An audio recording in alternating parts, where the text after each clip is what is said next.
वित्त मंत्री निर्मला सीतारमण ने संसद में वित्त वर्ष 2026 से 27 का केंद्रीय बजट पेश कर दिया। वित्त मंत्री निर्मला सीतारमण का ये 9वां बजट था और आपको बता दें, इसके बाद से हर आदमी ये जानना चाहता है कि उनके लिए क्या सस्ता और क्या महंगा हुआ है।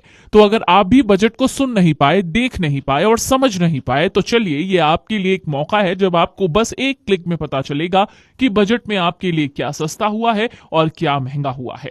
सबसे पहले बात सस्ते की करते हैं। सस्ते में मोबाइल फोन और इलेक्ट्रॉनिक्स आइटम, इलेक्ट्रिक वाहन, दवाइयां और स्वास्थ्य, सोलर और रिन्यूएबल एनर्जी, लेदर और फुटवेयर, बायोगैस और सीएनजी, माइक्रोवेव, कपड़े, चमड़े के उत्पाद, लिथियम आयन सेल, मोबाइल बैटरियां और माइक्रोवेव ओवन शामिल हैं। अगर बात दवाइयों की करें तो 17 दवाइयों पर कस्टम ड्यूटी घटाई गई है। 17 दवाइयां सस्ती होंगी जिनमें डायबिटीज और कैंसर के मरीजों के लिए जरूरी दवाएं शामिल हैं। बात इलेक्ट्रिक व्हीकल्स की करें तो ईवीएस को बढ़ावा देने के लिए टैक्स में राहत दी गई है। बात लेदर प्रोडक्ट्स की करें तो लेदर एक्सपोर्ट को सपोर्ट करने के लिए कुछ इनपुट्स पर ड्यूटी फ्री इंपोर्ट की सुविधा दी गई है। एयरक्राफ्ट और माइक्रोवेव पार्ट्स पर भी कस्टम ड्यूटी कम की गई है। इंपोर्टेड पर्सनल आइटम्स, कुछ व्यक्तिगत इस्तेमाल की चीजें अब कम टैरिफ पर मिलेंगी। स्मार्टफोन और टैबलेट्स की बात करें तो भारत में बने मोबाइल और टैबलेट्स की कीमतें घटने की उम्मीद है। खेल के सामान की बात करें तो खेलो इंडिया मिशन के तहत खेल उपकरणों को अधिक किफायती बनाया गया है। विमान यात्रा की बात करें तो नागरिक विमानों के पुर्जों और रखरखाव यानी एमआरओ के लिए कच्चे माल पर सीमा शुल्क में छूट दी गई है, जिससे लंबी अवधि में विमानन क्षेत्र की लागत कम हो सकती है और हो सकता है कि आपकी यात्रा भी सस्ती हो जाए। सोलर और सीएनजी की बात करें तो सरकार ने स्वच्छ ऊर्जा को बढ़ावा देने के लिए सोलर सिस्टम पर लगने वाले टैक्स को कम किया है। इसके साथ ही सीएनजी भी सस्ती हो सकती है। भारत के जहाजों द्वारा ईईजेड यानी विशेष आर्थिक क्षेत्र और अंतर्राष्ट्रीय समुद्री इलाकों में पकड़ी गई मछलियों पर अब कस्टम ड्यूटी नहीं लगेगी। इससे समुद्री मत्स्य उद्योग को बढ़ावा मिलेगा और मछुआरों की कमाई बेहतर हो सकती है। इससे सी फूड के दामों में थोड़ी कमी आ सकती है। लेकिन इस बजट में क्या कुछ महंगा होगा? बात महंगी की करें तो शराब, स्क्रैप, खनिज, कोयला, शेयर बाजार में निवेश महंगा हो सकता है। जैसे महंगे की बात करें तो सबसे पहले शुरुआत करते हैं लग्जरी घड़ियों से। लग्जरी घड़ियों पर अब ज्यादा टैक्स लगेगा। इंपोर्टेड शराब, विदेशी शराब की कीमतें बढ़ेंगी क्योंकि इस पर ड्यूटी बढ़ाई गई है। तंबाकू उत्पाद और सिगरेट, बाजार में बजट में सिगरेट और पान मसाला पर नई एक्साइज ड्यूटी और सिन टैक्स लगाने का प्रस्ताव है, जिससे ये उत्पाद महंगे हो जाएंगे। सोना और चांदी, कीमती धातुओं पर आयात शुल्क में बदलाव के कारण घरेलू बाजार में इनके दाम बढ़ सकते हैं। स्क्रैप और खनिज भी महंगे होने वाले हैं। तो अगर आप ये सोच रहे थे और अगर आपको ये पता नहीं था कि बजट में कौन सा सामान सस्ता और महंगा हुआ है, तो उम्मीद करते हैं आपको इस वीडियो में ये तो समझ में आ गया होगा कि बजट में और बजट के बाद कौन सा सामान सस्ता हुआ और कौन सा महंगा।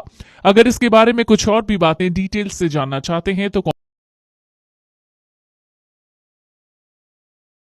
देख के सीख रहा है। और ये तस्वीरें भी हम देख पा रहे हैं जिसका जिक्र किया जा रहा था। दही चीनी खिलाकर शुभकामनाएं राष्ट्रपति ने यहां पर दी हैं वित्त मंत्री निर्मला सीतारमण को, जो लगातार 9वीं बार बजट पेश करने जा रही हैं।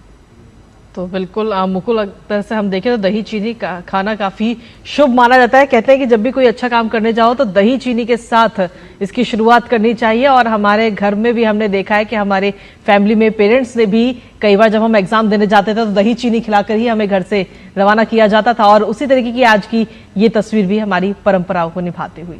बिल्कुल, और ये अगर देखा जाए अपने आप में तस्वीर काफी कुछ बयां करती हुई, किस तरीके से ना सिर्फ गौकसी का कार्य अभिमुक्तानंद के आका किया करते थे। अभिमुक्तानंद को संभवतः ये जानकारी ही नहीं है कि उत्तर प्रदेश में गौ मांस, गौ हत्या पूर्णतः प्रतिबंधित है। यहाँ उत्तर प्रदेश में केवल सुअर, भैंस एवं बकरे का मीट नियमानुसार एक्सपोर्ट किया जाता है। उत्तर प्रदेश सरकार ने गौ हत्या अधिनियम को और अधिक सख्त एवं प्रभावी किया है। उत्तर प्रदेश में माननीय मुख्यमंत्री योगी आदित्यनाथ जी की सरकार आते ही अवैध बूचड़खानों पर ऐतिहासिक कार्रवाई की गई। 2017 के बाद पूरे प्रदेश में हजारों अवैध स्लॉटर हाउस बंद कराए गए। पशु तस्करी पर सख्त कार्रवाई की गई। गौकसी के मामलों में राष्ट्रीय सुरक्षा अधिनियम NSA तक लगाया गया है। तमाम अपराधी जेल में पड़े सड़ रहे हैं और इस पर हमारी सरकार का साफ रुख है कि आस्था से खिलवाड़ नहीं चलेगा। अविमुक्तेश्वरानंद मामले में सरकार का रुख पूरी तरीके से स्पष्ट है। सरकार किसी को शंकराचार्य घोषित नहीं करती। शंकराचार्य पद सरकारी नियुक्ति नहीं है, ये कोई संवैधानिक पद भी नहीं है। हमारी सरकार का स्पष्ट रुख है कि ये मठों और परंपराओं का विषय है। धार्मिक पद को राजनीति का औजार नहीं बनने दिया जाएगा। हमारा स्पष्ट मत है कि कोई भी व्यक्ति अगर धार्मिक पद की आड़ में भ्रम फैलाता है तो उसे सरकारी मान्यता नहीं मिल सकती। प्रशासन केवल कानून व्यवस्था और शांति व्यवस्था देखता है। सरकार किसी विवादित धार्मिक दावे का समर्थन नहीं करती। अविमुक्तेश्वरानंद जी को सरकार ने शंकराचार्य नहीं माना है और ना ही किसी आधिकारिक मंच से मान्यता दी है। हमारी सरकार का सिद्धांत है विवाद से दूरी, व्यवस्था पर फोकस। हम फिर से स्पष्ट कर दे रहे हैं कि गौकसी पर योगी सरकार की नीति 0 टॉलरेंस की है। उत्तर प्रदेश में कानूनी तौर पर सुअर और गाट का मीट का कारोबार है। धार्मिक पद सरकार नहीं बांटती, लेकिन कानून तोड़ने की छूट किसी को नहीं है। और इस देश के जो है नागरिक नहीं है क्या? सामान्य वर्ग भी तो इसी देश का नागरिक है। मैं कहता हूँ एक्चुअली हो क्या रहा है, ये वोट बैंक की राजनीति, अब वोट इतना महत्वपूर्ण हो गया है कि अब नागरिक महत्वपूर्ण नहीं रहे। तब मुझे लिखना पड़ा। मैं कहता हूँ कि जब कुछ जाति के नेता पुरजोर उछलने लगते हैं, जब कुछ जाति के नेता पुरजोर उछलने लगते हैं, नीति नियंता मौका पाकर नियम बदलने लगते हैं, संविधान ही जात पात को पूर्ण प्रमाणित करता है, कानून यही जनरल कोटे को खूब प्रताड़ित करता है। सभी बताओ, बुद्धि योग्यता वरदान है या अभिशाप है? क्या जनरल होना पाप है? क्या जनरल होना पाप है? क्या जनरल होना पाप है? पहले तो जनरल कोटे को कोई लाभ नहीं मिलता, ना कोई मरहम लाता है, कोई घाव नहीं सिलता। कठिन तपस्या मेहनत से जो कुछ थोड़ा मिल जाता है, फिर नेताओं को इनका सुख न फूटी आंख सुहाता है। कम अंकों वाले प्रोफेसर, अधिक अंक के चपरासी, अब अंतहीन आरक्षण देता योग्य सवर्णों को फांसी। जब अयोग्य पद पर बैठेगा और योग्य बाहर जाएगा, जो कुशल नहीं है आखिर वह कैसे विकास ले आएगा? सबका साथ विकास ये लगता एक झूठा आलाप है। क्या जनरल होना पाप है? क्या जनरल होना पाप है? क्या जनरल होना पाप है?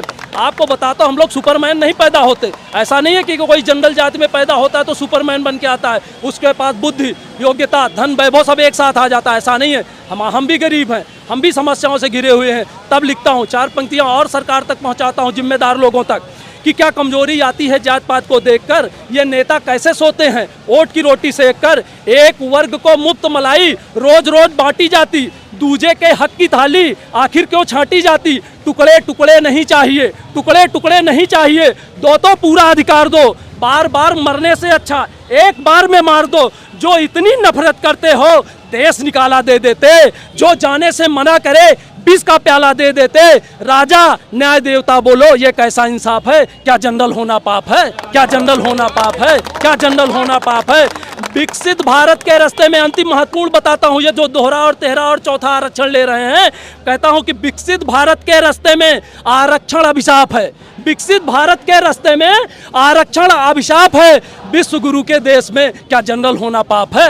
विश्व गुरु के देश में क्या जनरल होना पाप है? बहुत बहुत धन्यवाद। मैं चाहता हूं कि योगी जी और माननीय जो भी न्यायालय से भी मैं चाहता हूं कि इस मामले को रिव्यू करें, वो भी देखें कि उनसे भी गलती हो सकती है। ऐसा नहीं कि उनसे गलती नहीं हो सकती, बहुत बार ऐसा हुआ है। अगर ऐसा ना होता तो जो है फर्स्ट बेंच, फिर जो है डबल बेंच, उसके बाद फिर सर्वोच्च न्यायालय की परिकल्पना ना होती। अगर उनसे गलतियां ना होती तो एक बार ध्यान देना।